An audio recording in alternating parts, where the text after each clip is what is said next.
family. നമ്മുടെ plus 1 ഫിസിക്സിലെ ആദ്യത്തെ chapter ആയിട്ടുള്ള യൂണിറ്റ്സ് ആൻഡ് മെഷർമെന്റ്സ് എന്ന് പറയുന്ന ചാപ്റ്ററിലെ ഇമ്പോർട്ടൻ്റ് ആയിട്ടുള്ള ഷുവർ ഷോർട്ട് ക്വസ്റ്റ്യൻസ് ആണ് ഈ ഒരു വീഡിയോ അല്ലേ. നമ്മളൊരു പുതിയൊരു സ്റ്റാർട്ടാണ് അല്ലേ. അതായത് എക്സാമിന് ചോദിക്കുന്ന ഇമ്പോർട്ടൻ്റ് ആയിട്ടുള്ള ഷോർട്ട് വീഡിയോസ് ആണ് നിങ്ങൾക്ക് വേണ്ടിയിട്ട് ഓരോ ചാപ്റ്റേഴ്സിൽ നിന്നും നമ്മുടെ എക്സാം വിന്നർ ഫാമിലി എടുത്തു വരുന്നത്. അപ്പോൾ ഈ ഒരു വീഡിയോയിൽ നമ്മൾ ഡിസ്കസ് ചെയ്യാൻ പോകുന്നത് വളരെ സിമ്പിൾ ആയിട്ടുള്ള എന്നാൽ നമുക്ക് പെട്ടെന്ന് മാർക്ക് സ്കോർ ചെയ്യാനും കൂടെ പറ്റുന്ന ഒരു ചാപ്റ്ററാണ് നമ്മുടെ യൂണിറ്റ്സ് മെഷർമെന്റ്സ് എന്ന് പറയുന്ന ചാപ്റ്റർ. അപ്പൊ അതിലെ ഓരോ ക്വസ്റ്റ്യൻസ് ആയിട്ട് നമുക്ക് വേഗം തന്നെ നോക്കാം അല്ലേ. അപ്പൊ നമുക്കൊരു 10-20 മിനിറ്റിന്റെ ഉള്ളിൽ നമ്മൾ ഒരുപാട് മാർക്കുകളാണ് സ്വന്തമാക്കാൻ വേണ്ടി പോകുന്നത്. അപ്പൊ ഈ ഒരു വീഡിയോ എൻ്റെ കുട്ടികൾക്ക് യൂസ്ഫുൾ ആയിട്ട് തോന്നുകയാണെങ്കിൽ മാക്സിമം നിങ്ങളുടെ ഫ്രണ്ട്സിന് എന്ത് ചെയ്ത് കൊടുക്കുക, ഷെയർ കൂടെ ചെയ്ത് കൊടുക്കുക. ഓക്കെ. അപ്പോൾ ഓരോ ക്വസ്റ്റ്യൻസ് വരുമ്പോഴും നിങ്ങൾ ഓൾറെഡി റിവിഷൻ ഒക്കെ കഴിഞ്ഞിരിക്കുകയായിരിക്കും അല്ലേ. അപ്പൊ അതുകൊണ്ട് ഈ ക്വസ്റ്റ്യൻ ഒക്കെ എനിക്ക് ആൻസർ ചെയ്യാൻ പറ്റുന്നുണ്ടോ എന്നുള്ള ഒരു റീചെക്ക് കൂടെ നിങ്ങൾ ഓരോരുത്തരും ചെയ്യുക എന്നുള്ളതാണ് മിസ്സിന് പറയാനുള്ളത്. അപ്പൊ നമുക്ക് ഓരോ ക്വസ്റ്റ്യൻസ് ആയിട്ട് നോക്കാം. അപ്പൊ ആദ്യത്തെ ക്വസ്റ്റ്യൻ എന്ന് പറയുന്നത് എന്താ നോക്കൂ മക്കളെ. ഫിൽ ഇൻ ദ ബ്ലാങ്ക്സ് ആണ് അല്ലെ. നമുക്ക് ഇവിടെ കുറച്ച് ബ്ലാങ്ക് ആയിട്ടുള്ള സ്പേസുകൾ കാണാൻ പറ്റും.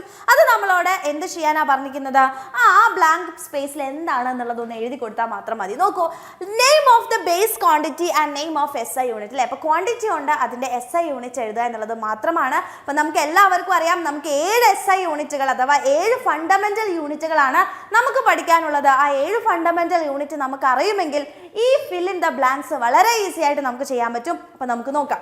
ആദ്യം നോക്കൂ, ലെങ്ത് ആണ്. ലെങ്ത്തിന്റെ മീറ്റർ ആണ് SI യൂണിറ്റ് എന്നുള്ള കാര്യം അറിയാം. അങ്ങനെയാണെങ്കിൽ മാസിന്റെ SI യൂണിറ്റ് എന്താണ് എന്നാണ് ചോദിക്കുന്നത്. നമുക്ക് എല്ലാവർക്കും അറിയാം, 1 കിലോ തക്കാളി എന്നാണ് പറയാ, അഥവാ കിലോഗ്രാം എന്നാണ് എഴുതാം. ഓക്കെ, അപ്പം കിലോഗ്രാം.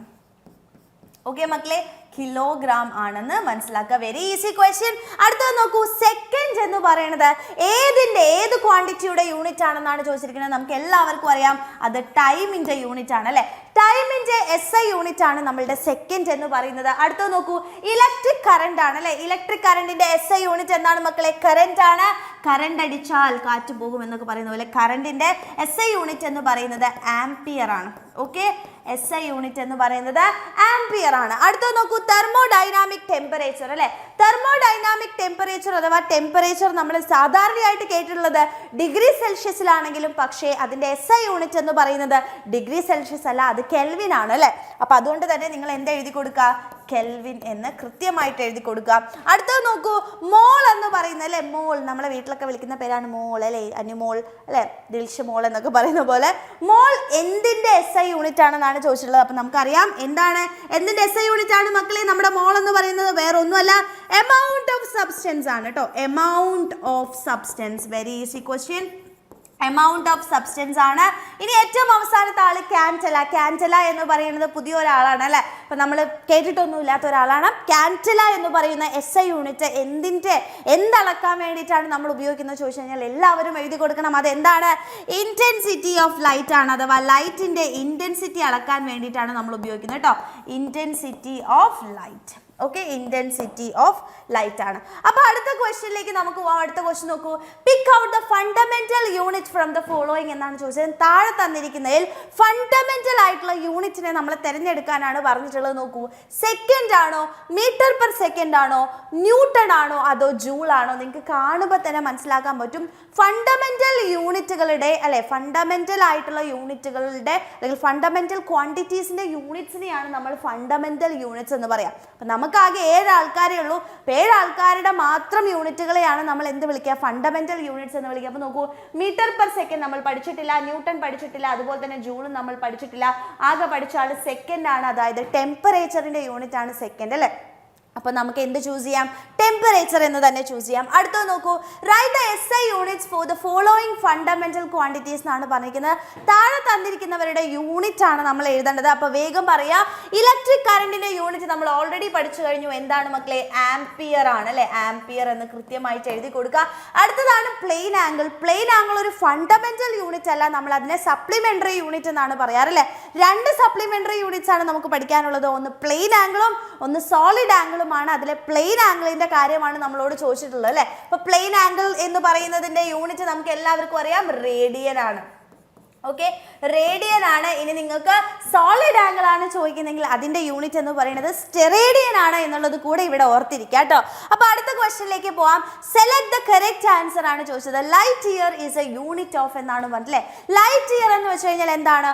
ഒരു വർഷത്തിൽ അല്ലെ, ഒരു വർഷത്തിൽ നമ്മുടെ ലൈറ്റ് സഞ്ചരിക്കുന്ന ദൂരത്തിനെയാണ് നമ്മൾ ഒരു ലൈറ്റ് ഇയർ എന്ന് പറയുന്നത്. ഓക്കെ, അപ്പൊ ലൈറ്റ് ഇയർ എന്ന് വെച്ച് കഴിഞ്ഞാൽ ഒരു വർഷത്തിൽ നമ്മുടെ ലൈറ്റ് സഞ്ചരിക്കുന്ന ദൂരമാണ്, അഥവാ ഡിസ്റ്റൻസ് ആണ്, അഥവാ ലെങ്ത് ആണ് എന്ന് മനസ്സിലാക്കുക. So it is A unit of എന്താണ്?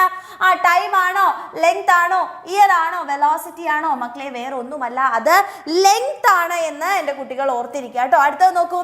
Kilo vote our is A unit of എന്നാണ് ചോദിച്ചിരിക്കുന്നത്. അപ്പൊ കിലോ വോട്ട് അവർ എന്ന് പറയുന്നത് എന്തിന്റെ യൂണിറ്റ് ആണ് എന്നാണ് ചോദിച്ചിട്ടുള്ളത്? വേഗം പറഞ്ഞേ. എനർജി ആണോ, പവർ ആണോ, ടൈം ആണോ, മാസ് ആണോ? നമുക്കറിയാം കിലോ വോട്ട് അവർ എന്ന് പറയുന്ന ഒരു കൊമേഴ്ഷ്യൽ യൂണിറ്റ് ആണ്. അപ്പൊ എന്തിന്റെ കൊമേഴ്ഷ്യൽ യൂണിറ്റ് ആണ്? എനർജിയുടെ കൊമേഴ്ഷ്യൽ യൂണിറ്റ് ആണ് എന്ന് മനസ്സിലാക്കുക. അടുത്ത ക്വസ്റ്റ്യൻ നോക്കൂ.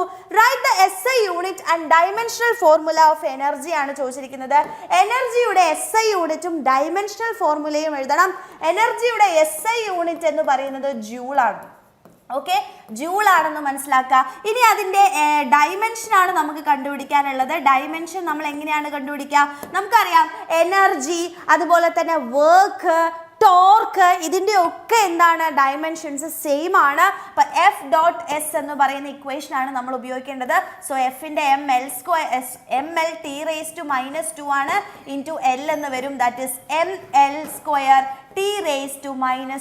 ആണ് നമ്മളുടെ എനർജിയുടെ ഡയമെൻഷൻ എന്ന് പറയുന്നത് കേട്ടോ. അപ്പൊ എനർജിയുടെ ഡയമെൻഷൻ എന്ന് പറയുന്നത് വേറൊന്നുമല്ല, ML²T⁻² എന്നാണ് നമുക്ക് പറയാൻ വേണ്ടി പറ്റുക. Okay, clear? അങ്ങനെയാണെങ്കിൽ അടുത്ത ക്വസ്റ്റ്യനിലേക്ക് പോവാം. Kilo vote our is A unit of. നമ്മൾ വീണ്ടും അതേ ക്വസ്റ്റ്യൻ തന്നെ ആവർത്തിക്കുകയാണ്. കിലോ വോട്ട് അവർ എന്ന് പറയുന്നത് എന്തിന്റെ യൂണിറ്റ് ആണെന്നാണ് ചോദിച്ചിരിക്കുന്നത്. ഒരു ഡൗട്ടും വേണ്ട, അത് എനർജിയുടെ യൂണിറ്റ് ആണ് എന്നുള്ളത് കൃത്യമായിട്ട് എൻ്റെ കുട്ടികൾ എഴുതി കൊടുക്കുക. ഓക്കെ, അപ്പൊ വെരി ഇമ്പോർട്ടന്റ് ആയിട്ടുള്ള ക്വസ്റ്റ്യൻ.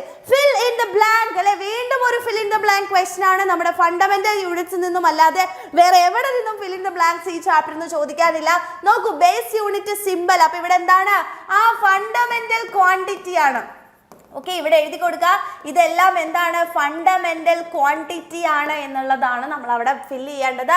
ലെങ്ത്തിന്റെ ബേസ് യൂണിറ്റ് എന്ന് പറയുന്നത് നമുക്കറിയാം മീറ്റർ ആണ്. അതിന്റെ സിമ്പിൾ സ്മോൾ ലെറ്റർ M ആണെന്ന് നമുക്കറിയാം. ഇലക്ട്രിക് കറണ്ടിന്റെ സിമ്പിൾ തന്നിട്ടുണ്ട് ആംപിയറിന്റെ A ആണെങ്കിൽ ഇവിടെ എന്താണ് എഴുതി കൊടുക്കേണ്ടത്?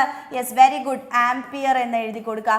അടുത്ത എന്താണ് നോക്കൂ, രണ്ട് ഭാഗത്ത് രണ്ട് ബ്ലാങ്കുകളാണ് നമുക്ക് ഫില്ല് ചെയ്യാനെടുത്തത്. ഇവിടെ മോൾ ആണ് പറഞ്ഞിട്ടുള്ളത്. മോളിന്റെ മോൾ അല്ലെ, MOLE ആണ്. മോൾ എന്ന് പറയുന്നത് എന്ത് കണ്ടുപിടിക്കുന്നതാ, അല്ലെങ്കിൽ എന്തിന്റെ യൂണിറ്റ് ആണ്? എമൗണ്ട് ഓഫ് സബ്സ്റ്റൻസിന്റെ യൂണിറ്റ് ആണ് അല്ലെ, എമൗണ്ട് ഓഫ് സബ്സ്റ്റൻസ് ആണ്. അടുത്തത് കാൻഡലയാണ്. കാൻഡല നമ്മൾ ഓൾറെഡി ഡിസ്കസ് ചെയ്താണ്. കാൻഡലയുടെ യൂണിറ്റ് അഥവാ സിമ്പിൾ എന്ന് പറയുന്നത് CD ആണ്. ഇത് എന്ത് കണ്ടുപിടിക്കാനാണ് മക്കളെ ഉപയോഗിക്കുന്നത്? ഇന്റൻസിറ്റി ഓഫ് കറന്റ് ആണ് കേട്ടോ. സോറി, ഇന്റൻസിറ്റി ഓഫ് ലൈറ്റ് ആണ്. ഓക്കെ, ഇന്റൻസിറ്റി ഓഫ് ലൈറ്റ് കണ്ടുപിടിക്കാൻ വേണ്ടിയിട്ടാണ് നമ്മൾ എന്ത് ഉപയോഗിക്കുന്നത്? കാൻഡല ഉപയോഗിക്കുന്നത് എന്നുള്ള കാര്യം കൃത്യമായിട്ട് മനസ്സിലാക്കുക. അങ്ങനെയാണെങ്കിൽ അടുത്ത ക്വസ്റ്റ്യൻ എന്ന് പറയുന്നത് നോക്കൂ. Find the number of significant figures in the following അല്ലെ, താഴെ തന്നിരിക്കുന്നതിൽ സിഗ്നിഫിക്കൻറ്റ് ഫിഗേഴ്സ് ആണ് കണ്ടുപിടിക്കാൻ പറഞ്ഞത്. സിഗ്നിഫിക്കൻറ്റ് ഫിഗേഴ്സ് കണ്ടുപിടിക്കാനുള്ള റൂളുകളൊക്കെ നമ്മൾ ഓൾറെഡി പഠിച്ച കാര്യങ്ങളാണ്. അപ്പൊ ആദ്യത്തെ ആൾ നോക്കൂ, 0.042 ആണല്ലേ. അപ്പൊ ഇതറിയാം, പോയിന്റ് വരുന്നതാണ്. ഡെസിമൽ വന്നിട്ടുണ്ട്. അപ്പൊ ഡെസിമൽ ആണെങ്കിൽ ഫസ്റ്റ് നോൺ സീറോ തൊട്ടിട്ട് ടിൽ എൻഡ് എന്നാണ് നമ്മൾ പറയല്ലേ. അപ്പൊ ഫസ്റ്റ് നോൺ സീറോ 4 ആയതുകൊണ്ട് 4ഉം 2 ആണ്. അപ്പൊ അതിന്റെ സിഗ്നിഫിക്കൻറ്റ് ഫിഗർ എന്ന് പറയുന്നത് 2 ആണ്. അടുത്തത് നോക്കൂ, 42.00 എന്നാണ് പറഞ്ഞിരിക്കുന്നത്. പോയിന്റ് വന്നിട്ടുണ്ട്, ഡെസിമൽ വന്നിട്ടുണ്ട്. ഡെസിമൽ പോയിന്റ് വന്നാൽ ഫസ്റ്റ് നോൺ സീറോ തൊട്ട് ടിൽ എൻഡ് എന്നാണ് നമ്മൾ പറയുക. സോ 4200 അല്ലേ. അപ്പൊ മൊത്തം 4 സിഗ്നിഫിക്കൻറ്റ് ഫിഗേഴ്സ് ആണ് ഇവിടെ ഉള്ളത് എന്ന് മനസ്സിലാക്കാം. അടുത്തത് നോക്കിക്കേ, the side of A cube is measured as 3.405 centimeter. How many significant figures are there in the measurement എന്നാണ് ചോദിച്ചിരിക്കുന്നത് അല്ലേ. ഒരു ക്യൂബിനെ മെഷർ ചെയ്ത സമയത്ത് അതിന്റെ സൈഡ് എന്താ വന്നത്? 3.405 എന്നാണ് വന്നത്. അപ്പൊ ഇതിന്റെ സിഗ്നിഫിക്കൻറ്റ് ഫിഗർ ആണ്. നിങ്ങൾക്ക് കണ്ടാൽ തന്നെ അറിയാം 3 പോയിന്റ് വന്നിട്ടുണ്ട്. ഡെസിമൽ ആണ് മക്കളെ. ഡെസിമൽ ആണെങ്കിൽ ഫസ്റ്റ് നോൺ സീറോ തൊട്ടിട്ട് ടിൽ എൻഡ് ആണ്. അപ്പൊ 1 2 3 4 എന്നാണ് വരിക, 4. അപ്പൊ എന്റെ കുട്ടികൾ ഓൾറെഡി അവിടെ പറഞ്ഞിട്ടുണ്ടാവുന്ന മിസ്സിന് അറിയാം. അടുത്തത് നോക്കൂ, name the principle used to check the correctness of an equation? അല്ലേ, ഒരു ഇക്വേഷന്റെ അല്ലെങ്കിൽ ഒരു ഇക്വേഷൻ കറക്റ്റ് ആണോ എന്നുള്ളത് നമ്മൾ ഈ ചാപ്റ്ററിൽ ഒരു റൂള് വെച്ചിട്ടാണ്, അഥവാ ഒരു പ്രിൻസിപ്പിൾ വെച്ചിട്ടാണ് നമ്മൾ തെളിയിച്ചത്. ഏതാണെന്ന് അറിയോ? പ്രിൻസിപ്പിൾ ഓഫ് ഹോമോജിനിറ്റി അഥവാ POH എന്ന് പറയും അല്ലേ. അപ്പൊ മിസ് ഇവിടെ POH എന്ന് എഴുതുകയാണെങ്കിലും എൻ്റെ കുട്ടികൾ ഒരിക്കലും POH എന്ന് മാത്രം എഴുതി കൊടുക്കരുത്, പ്രിൻസിപ്പിൾ ഓഫ് ഹോമോജിനിറ്റി എന്ന് കൃത്യമായിട്ട് എഴുതി കൊടുക്കുക കേട്ടോ. വേർഡ്സിൽ തന്നെ എഴുതി കൊടുക്കുക. ഏത് പ്രിൻസിപ്പിൾ ഉപയോഗിച്ചു കൊണ്ടാണ് എന്ന് ചോദിച്ചു കഴിഞ്ഞാൽ എഴുതി കൊടുക്കണം, പ്രിൻസിപ്പിൾ ഓഫ് ഹോമോജിനിറ്റി ഉപയോഗിച്ചുകൊണ്ടാണ് എന്ന് കൃത്യമായിട്ട് പറഞ്ഞു കൊടുക്കാം. അടുത്ത നോക്കൂ, what is the number of significant figures in 0.0080 joule അല്ലേ. അപ്പോൾ ഇവിടെ നിന്ന് നിങ്ങൾക്ക് ആദ്യം തന്നെ കണ്ണിൽ പെടേണ്ടത് പോയിന്റിനെയാണ്. പോയിന്റ് ആണെങ്കിൽ ഡെസിമൽ ആണ്, ഡെസിമൽ നമ്പേഴ്സ് ആണെങ്കിൽ ഫസ്റ്റ് നോൺ സീറോ തൊട്ട് ടിൽ ഡെത്ത് വരെയാണ്, അഥവാ ടിൽ എൻഡ് വരെയാണ്. അപ്പോൾ ഫസ്റ്റ് നോൺ സീറോ എന്ന് പറയുന്നത് 8 ആണ്. 8 കഴിഞ്ഞാൽ 2 കഴിഞ്ഞാൽ 0 ആകും, 3 ആളേ ഉള്ളൂ അല്ലേ. 1 2 3, അപ്പം 3 ആണ് അതിൻ്റെ സിഗ്നിഫിക്കൻറ്റ് ഫിഗർ എന്ന് പറയുന്നത്. ക്രിസ്റ്റൽ ക്ലിയർ ആയിട്ട് മനസ്സിലാക്കുക. ഓരോന്നും വളരെ വളരെ വളരെ ഇമ്പോർട്ടൻ്റ് ആണ്. അടുത്തത് നോക്കൂ, state the number of significant figures in the following measurements എന്നാണ് പറഞ്ഞിട്ടുള്ളത്. താഴെ തന്നിരിക്കുന്നതിൽ ഇമ്പോർട്ടൻ്റ് ആയിട്ടുള്ള കുറച്ച് ആൾക്കാരെ തന്നിട്ടുണ്ട്, അതിൻ്റെ സിഗ്നിഫിക്കൻറ്റ് ഫിഗേഴ്സിൻ്റെ എണ്ണമാണ് കണ്ടുപിടിക്കാനുള്ളത്. അപ്പോൾ ആദ്യത്തെ നോക്കൂ, 3067 എന്നാണ് പറഞ്ഞിരിക്കുന്നത് അല്ലേ. 3067 എന്ന് പറയുന്നത് ഒരു നോൺ ഡെസിമൽ ആയിട്ടുള്ള നമ്പർ ആണ്, അഥവാ പോയിന്റ് ഇല്ലാത്ത നമ്പർ ആണ്. അപ്പോൾ പോയിന്റ് ഇല്ലാത്ത നമ്പർ അഥവാ ഒരു നോൺ ഡെസിമൽ ആയിട്ടുള്ള നമ്പർ വരികയാണെങ്കിൽ നമ്മൾ എന്താ ചെയ്യാം? ഫസ്റ്റ് നോൺ സീറോ തൊട്ടിട്ട് ലാസ്റ്റ് നോൺ സീറോ വരെയുള്ള നമ്പറാണ്. അപ്പോൾ ഫസ്റ്റ് നോൺ സീറോ എന്ന് പറയുന്നത് 3 ആണ്, ലാസ്റ്റ് നോൺ സീറോ എന്ന് പറയുന്നത് 7 ആണ്. അപ്പോൾ 1 2 3 4 ആണ് അല്ലേ. അപ്പം 4 സിഗ്നിഫിക്കൻറ്റ് ഫിഗർ ആണ് അതിനുള്ളത് എന്ന് മനസ്സിലാക്കുക.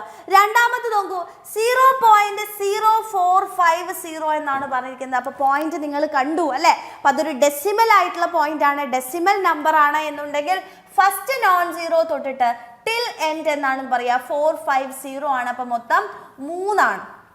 അടുത്തത് നോക്കൂ, 8.0901 എന്നാണ് പറയുന്നത്. അപ്പോൾ ഇവിടെയും പോയിന്റ് ഉള്ള നമ്പർ ആണ്. പോയിന്റ് ഉള്ള നമ്പർ ആണെങ്കിൽ മക്കളെ ഫസ്റ്റ് നോൺ സീറോ തൊട്ടിട്ട് ടിൽ എൻഡ് ആണ് കേട്ടോ. അപ്പോൾ ഫസ്റ്റ് നോൺ സീറോ എന്ന് പറയുന്നത് 8 ആണ്, ടിൽ എൻഡ് ആണ് 1 2 3 4 5 അല്ലേ, 5 എന്ന് വരും. അടുത്തത് നോക്കൂ, 40.00 എന്നാണ് പറഞ്ഞിട്ടുള്ളത്. അപ്പോൾ അവിടെയും എന്താ വരുന്നത്? ഫസ്റ്റ് നോൺ സീറോ തൊട്ടിട്ട് ലാസ്റ്റ് നോൺ സീറോ അല്ലേ, പോയിന്റ് ഉള്ളത് കൊണ്ട് തന്നെ ഫസ്റ്റ് നോൺ സീറോ 4 ആണ്, 00 അല്ലേ. അപ്പോൾ എത്ര വരും? 4 എന്ന് വരും. ക്ലിയർ ആണല്ലോ. അപ്പോൾ വളരെ ഇമ്പോർട്ടൻ്റ് ആയിട്ടുള്ള കുറച്ച് ക്വസ്റ്റ്യൻസ് ആണ് മക്കളെ നമ്മൾ ചെയ്തത്. ഇതിലെ എല്ലാ കാര്യങ്ങളും വളരെ ഇമ്പോർട്ടൻ്റ് ആയിട്ട് എക്സാമിന് ചോദിക്കുന്നതാണ്. അപ്പോൾ ഈ ക്വസ്റ്റ്യൻസ് എല്ലാം എൻ്റെ കുട്ടികൾക്ക് സ്വന്തമായിട്ട് ചെയ്യാൻ വേണ്ടി പറ്റുന്നുണ്ടോ എന്നുള്ളത് വളരെ കൃത്യമായിട്ട് ഉറപ്പുവരുത്തുക. ഇതിൽ ഏതെങ്കിലും ക്വസ്റ്റ്യൻസ് എൻ്റെ കുട്ടികൾക്ക് കിട്ടുന്നില്ല എന്നുണ്ടെങ്കിൽ മനസ്സിലാക്കുക, മാക്സിമം +1 ഓണം എക്സാമും അതുപോലെ തന്നെ ഈ യൂണിറ്റ്സ് ആൻഡ് മെഷർമെന്റ്സ് എന്ന് പറയുന്ന ചാപ്റ്റർ അടിപൊളിയായിട്ട് പഠിക്കണമെന്ന് ആഗ്രഹിക്കുന്ന നിങ്ങളുടെ ഫ്രണ്ട്സ് ഉണ്ടെങ്കിൽ അവർക്കൊക്കെ ഈ വീഡിയോ ഷെയർ ചെയ്ത് കൊടുക്കുക എന്നുള്ളതാണ് മിസ്സിന് പറയാനുള്ളത്. അതുപോലെ തന്നെ ഇതിലും അടിപൊളിയായിട്ട് എൻ്റെ കുട്ടികൾക്ക് പഠിക്കണമെന്നുണ്ടെങ്കിൽ നിങ്ങൾക്കുള്ളതാണ് നമ്മുടെ പൃഥ്വി ബാച്ച്, അതുപോലെ തന്നെ നമ്മുടെ അഗ്നി ബാച്ച് എന്ന് പറയുന്നത്.